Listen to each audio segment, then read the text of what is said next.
Bismillahirrahmanirrahim. Assalamualaikum warahmatullahi wabarakatuh.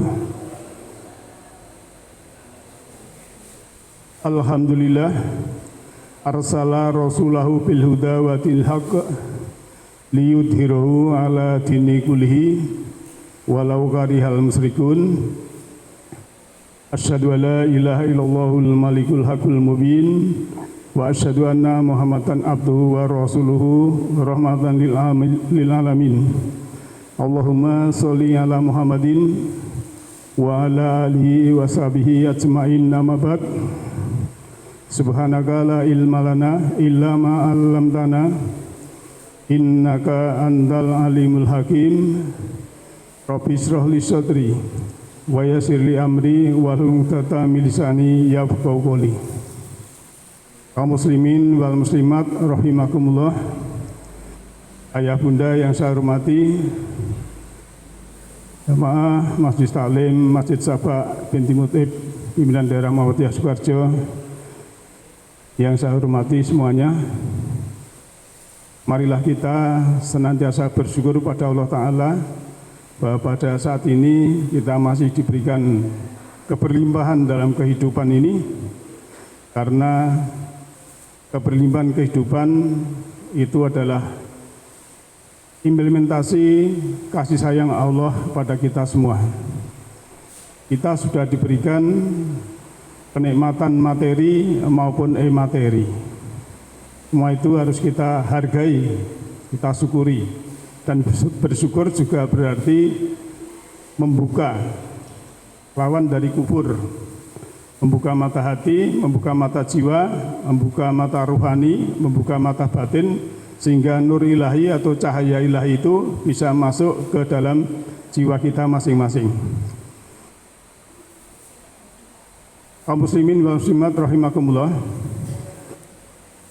sebelum kita menginjak inti, saya sampaikan satu ayat dulu, yaitu di dalam surah Al-A'raf ayat 204. A'udzubillahi minasyaitonirrajim. Bismillahirrahmanirrahim. Wa idza quri'al Qur'anu fastami'u lahu wa ansitu la'alakum turhamun. Di sini Allah berfirman kepada siapapun tanpa pandang bulu, yaitu wa idza, dan ketika quri'a. Quri'a itu fi'il mabni majhul dari qara'a yaqra'u Qur'anan.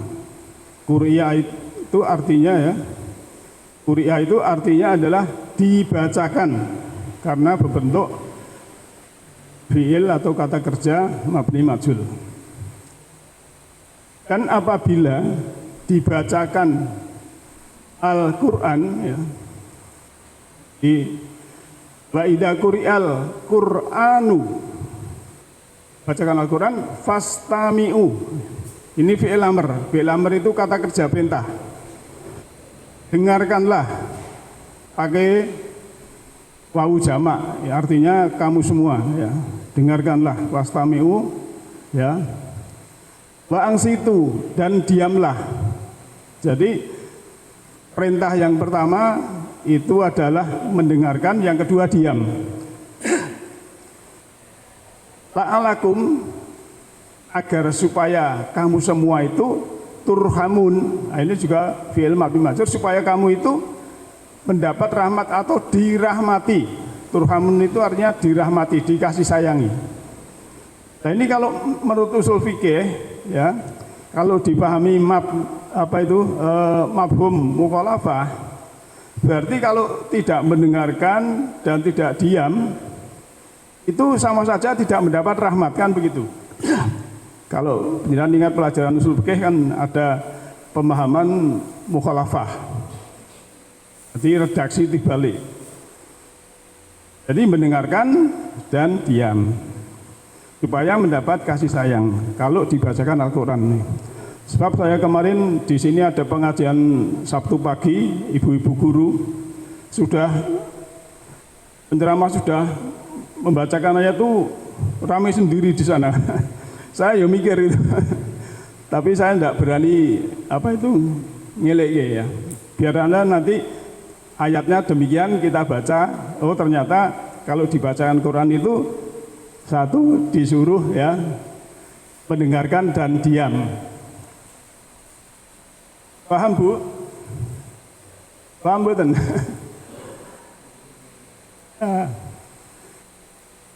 Sebab kenapa? Karena demikian kunci hidayah itu tak sebutkan di sini ya.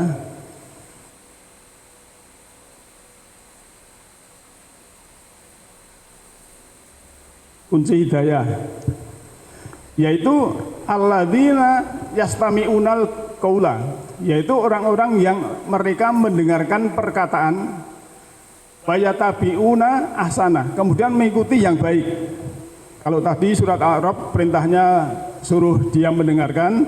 Nah, di sini orang-orang yang mendengarkan perkataan yang baik. Quran itu kan perkataan yang baik. Fayatabi'una, kemudian mengikutinya ahsanahu, yang terbaik dari apa yang dikaji itu. Ulaikal ladzina hadahumullah, dan itulah orang-orang yang mendapat hidayah dari Allah. Jadi hidayah itu jendelanya itu ternyata telinga, mendengarkan kemudian mengikuti yang terbaik. Allah mengatakan ulaikal ladzina hadahumullah, itulah mereka yang mendapat hidayah Allah. Ulaika hum ulul albab, mereka itulah ya orang-orang yang menggunakan pikiran atau ulul albab. Ini surat Zumar ayat 18.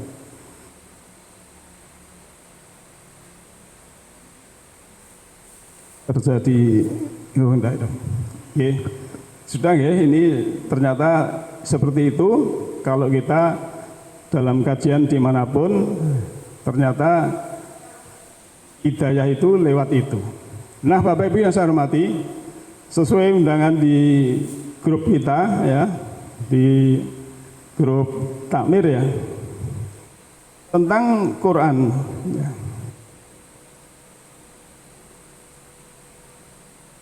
Di dalam Al-Quran itu ada istilah,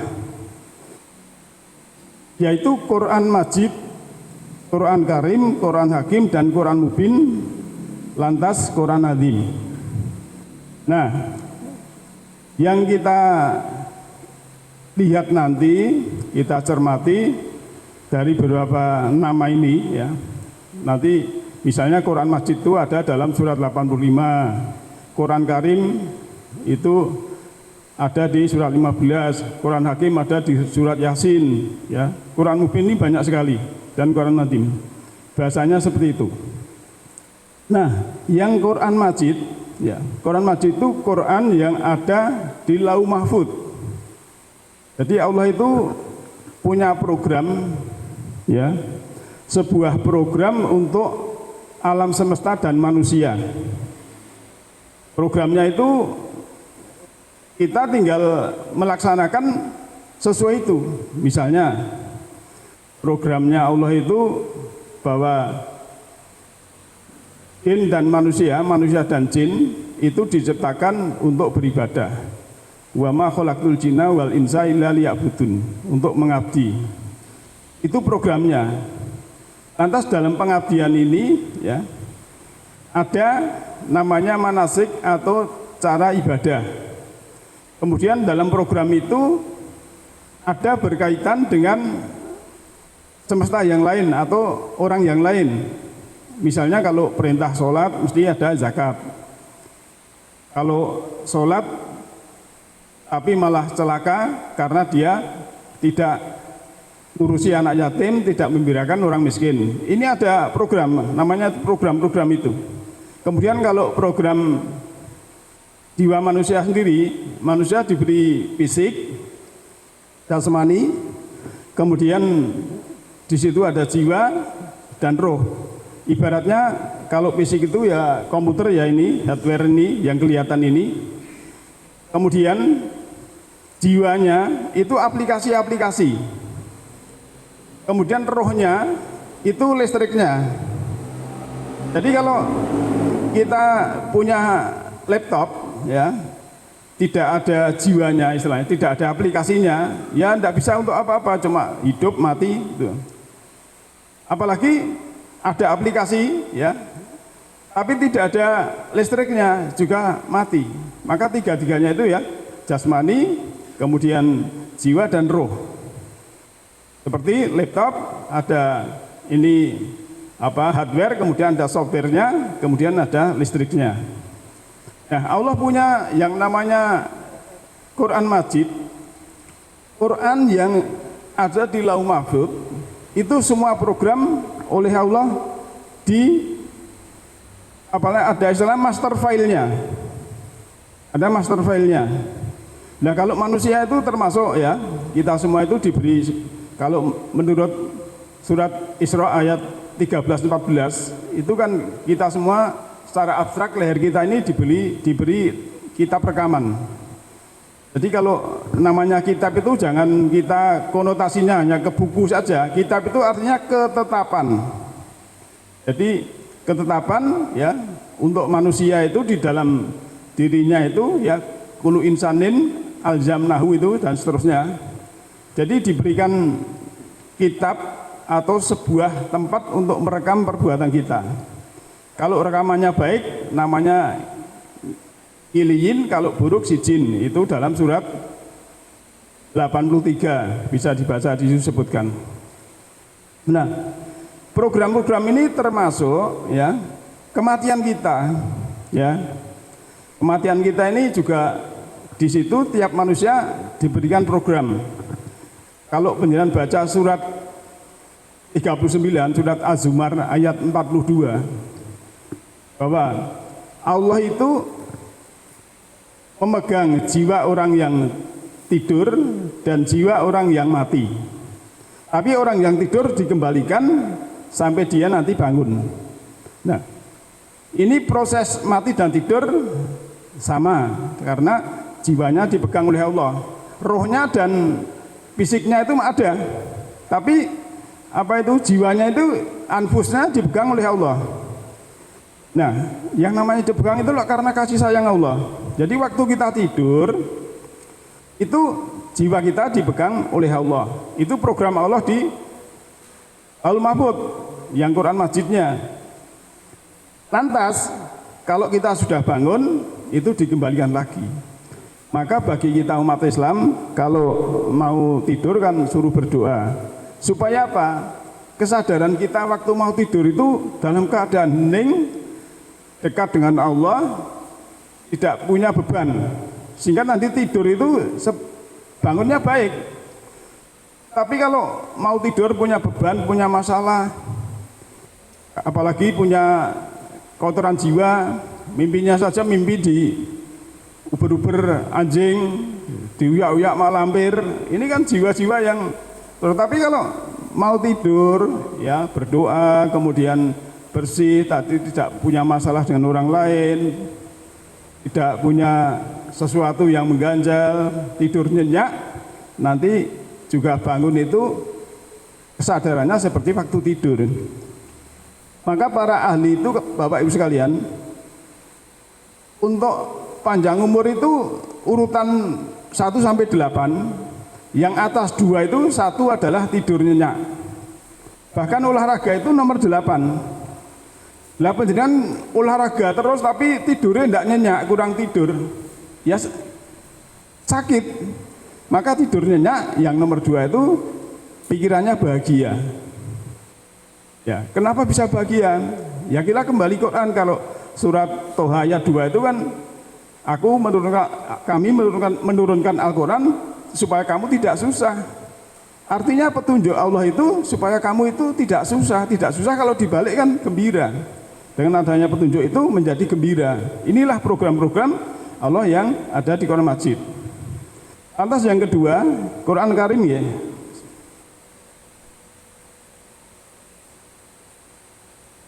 Quran yang mulia. Jadi fotokopi Quran yang ada di HP jenengan, di mushaf, kemudian di laptop, itu sebagai Quran mulia, Quran Karim. Soft copy itu bisa dibaca kapan saja, bisa dibuka kapan saja, bisa dipelajari, maka perintahnya itu Iqra bismi rabbikal ladzi khalaq itu. Kemudian perintah yang kedua, utlu tilawahlah, utlu ma uhiya ilaika minal kitab. Setelah mentilawah kitab, wa aqimus shalah, baru kerjakanlah sholat. Biar tahu, paham hakikat sholat. Oh ternyata sholat itu kalau kita sudah baca kitab, paham kitabnya, kemudian suruh wa aqimus shalah, sholatnya nanti berdampak. Inna sholata tanhanil fahsya'i wal munkar. Ternyata tujuan sholat itu juga hakikatnya untuk mencegah fahsya wa munkar. Nah kalau sholat masih fahsya munkar gimana? Ya itu artinya sholatnya belum betul. Kemudian tujuan sholat juga lidzikri, untuk mengingatku, mengingat Allah, untuk mengingat, untuk zikir, ya. Itu zamannya Nabi Musa kan disuruh sholat untuk mengingatku, itu dalam Al-Quran diteruskan oleh Nabi Muhammad. Nah maka Quran Karim ini kita baca, kemudian kita tilawah, nanti syukur-syukur bisa ditadabur, ya. Nanti di belakang saya punya apa istilahnya, ya Quran itu berlapis-lapis ya. Kalau sering kultum itu kan saya sampaikan ibaratnya buah kelapa. Kalau dapat serabutnya, nanti dapat tempurungnya, masuk lagi dapat buahnya, dapat airnya, dapat santannya, nanti bisa menjadi minyak dan seterusnya. Itulah yang namanya Quran Karim yang harus kita pelajari, kita pahami, kita tadarus. Tadarus itu artinya darusah, belajar. Ya. Lantas yang ketiga Quran Hakim. Hakim dari hakama, yuhakimu, hakim. Hakim itu Quran itu sudah menjadi hukum Bapak Ibu. Sudah mendarah daging di masyarakat atau secara pribadi sudah Qurani. Maka Aisyah itu ditanya oleh sahabat, gimana akhlak Rasulullah? Aisyah menjawabnya khuluquhul Quran. Akhlaknya Rasulullah itu Al-Quran loh. Berarti Al-Qurannya sudah menjadi hukum, ya, sudah menjadi hukum. Dicontohkan oleh Rasulullah, kemudian contoh-contoh termasuk menjadikan afalnya, perbuatannya, kaulan, perkataannya, dan juga diamnya. Maka dalam kita belajar mustalah hadis, ciri hadis yang sahih itu salah satunya tidak bertentangan dengan Al-Quran. Karena Al-Quran itu pertama kali yang menyampaikan itu lewat lisan Nabi Muhammad SAW. Tidak mungkin Nabi menyalahi. Ya. Lantas Quran mubin. Ya. Mubin itu artinya nyata, fakta, nyata. Maka kan sering orang-orang yang agak tidak suka dengan Islam itu, kenapa ya Indonesia ini orangnya sholat kok korupsi, orangnya sholat kok ngapusi, kok mencuri ya. Ya tadi terus banding ke di Selandia Baru, Selandia sana korupsi hampir nggak ada.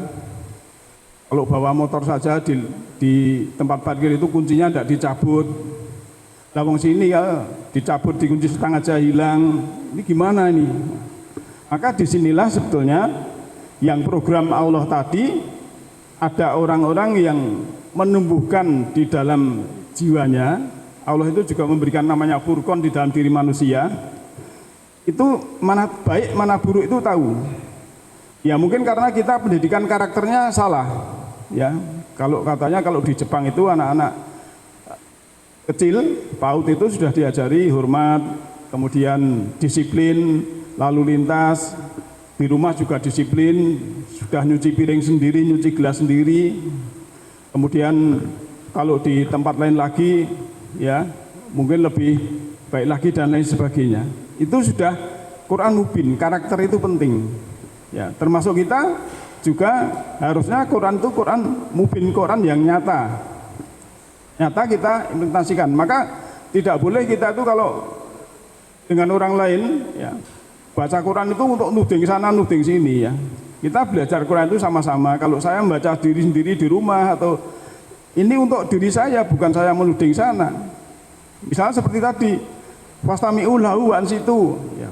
Kita juga melaksanakan seperti itu. Misalnya saya jadi pendengar ngaji, ya saya diam dan mendengarkan.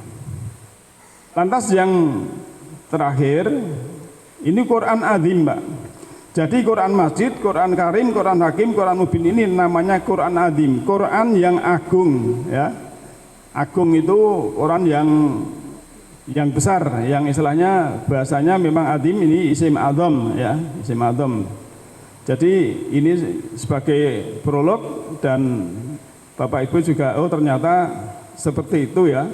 Jangan-jangan orang yang di sana disiplin-disiplin itu sudah Quran Mubin, Quran sudah nyata, tanggung jawab, disiplin dan lain sebagainya. Ataukah kita hanya baru Quran Karim membaca saja tapi belum Quran Mubin. Nah, ini yang tahu diri kita masing-masing ya. Nah, Bapak Ibu dan kaum muslimin yang muslimat rahimakumullah. Kita lanjut ya, karena waktunya terbatas.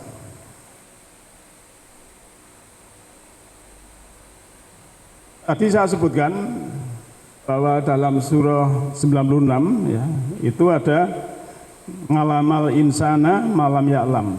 Dia mengajari kepada manusia siapa saja yang tidak diketahui, yang belum mengetahui. Jadi Allah itu sebenarnya, Allah sendiri itu mengajari kita, Pak.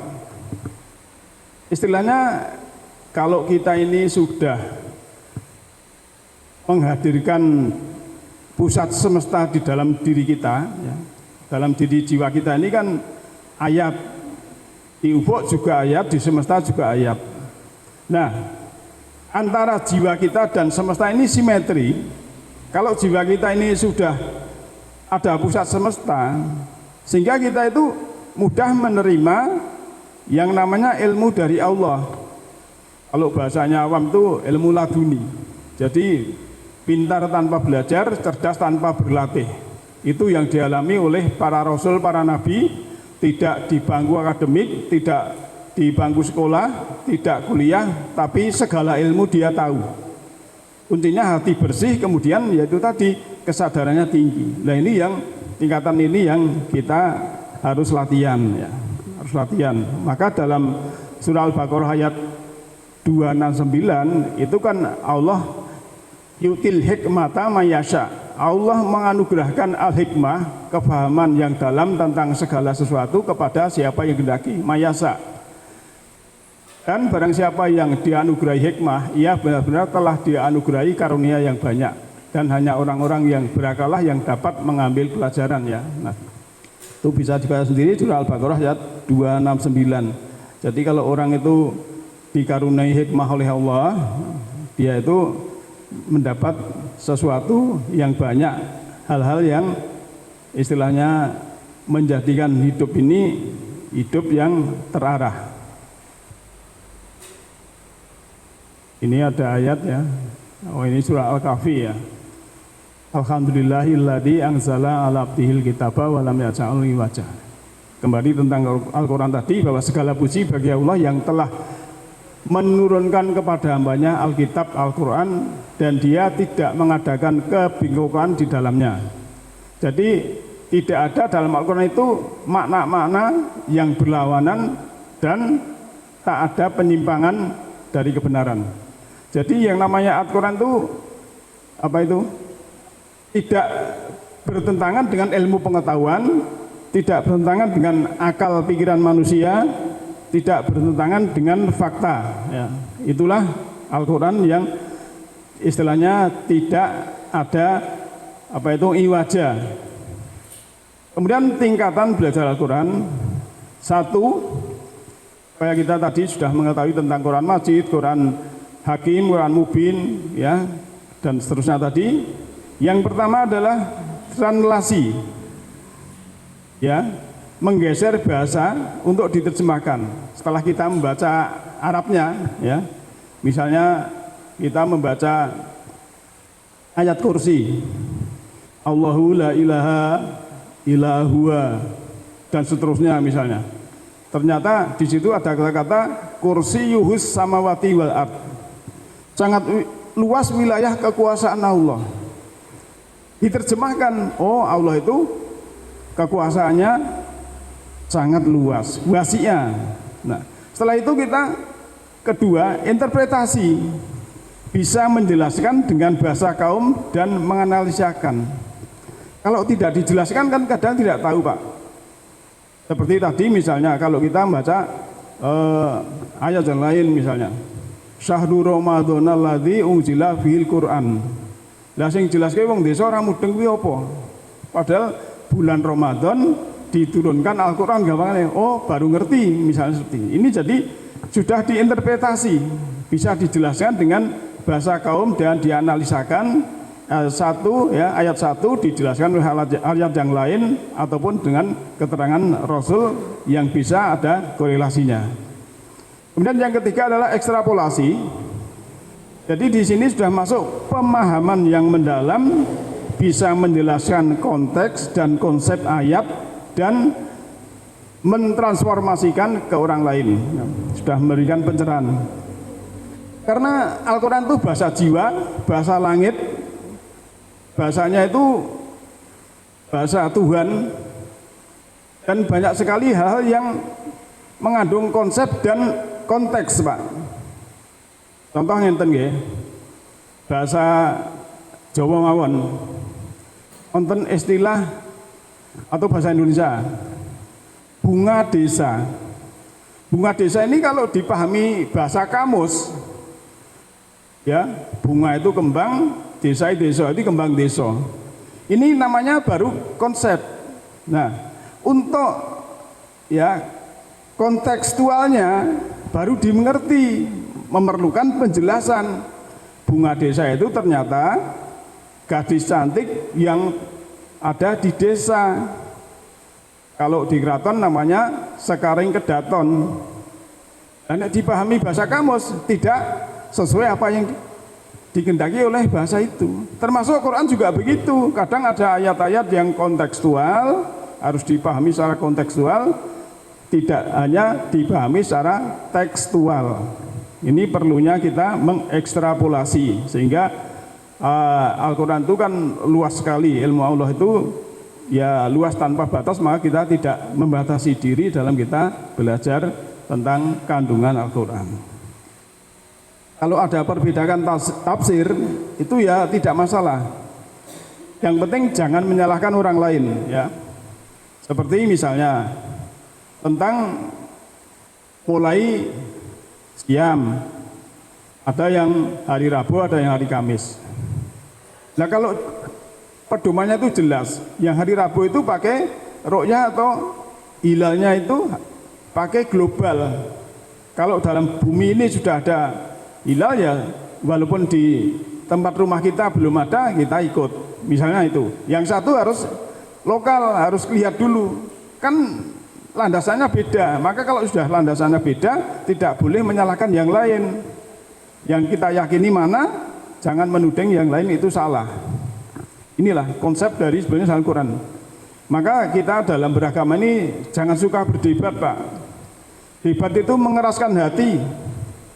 Baik itu di Facebook atau di itu ngalah gitu aja masalah kalau hukuman. Nanti akhirnya juga kita akan mendapatkan sesuatu yang baik.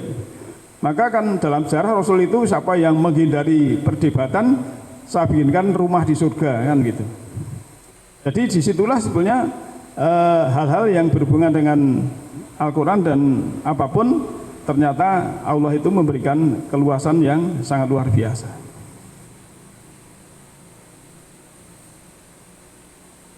Kita lanjut sedikit lagi, Pak. Ini waktunya. Ya, ini contoh ekstrapolasi tadi, ya. Tadi kan